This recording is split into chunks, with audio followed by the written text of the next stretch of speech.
Well, Thailand's a very big trading partner, and Cambodia lesser so, but they do a lot.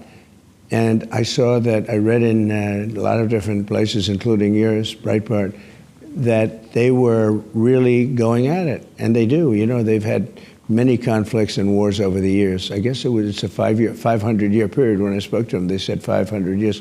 They said, that's a lot. But now it was raging and raging hard. People were being killed at the border a lot. And I said, listen, we're doing a trading deal. And I said to Thailand, we're doing a trading deal, and I'm not going to do a deal if you're going to be killing each other. And I spoke to Cambodia, said essentially the same thing. I dealt with the two prime ministers. They were terrific people.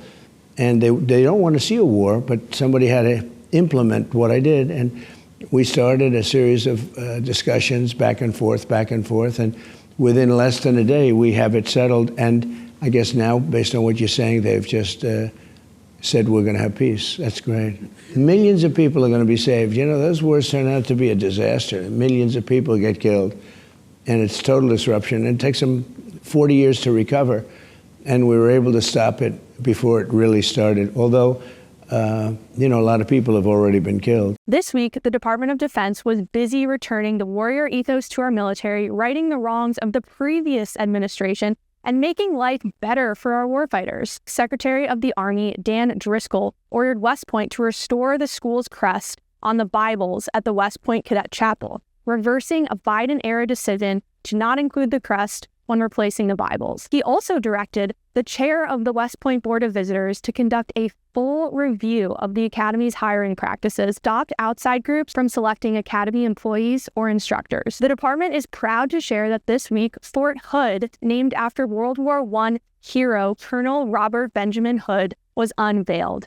The ceremony took place at Fort Hood in Texas, and those in attendance paid respect to Hood's dedication to service and his extraordinary courage during his time in the Army. DOD policy highlighted Secretary Hegseth's department-wide review of the AUKUS initiative.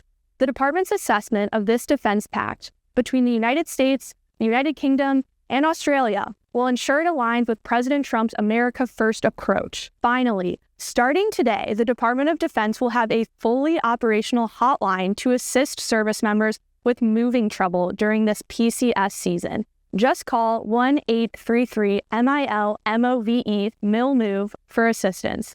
This effort was only made possible due to Secretary Hegseth's quick action, giving the Joint Task Force the authority and the resources to consolidate all the experts and military service representatives in one place to ease the burden that comes with a military move. We're making life better for our warfighters and their families.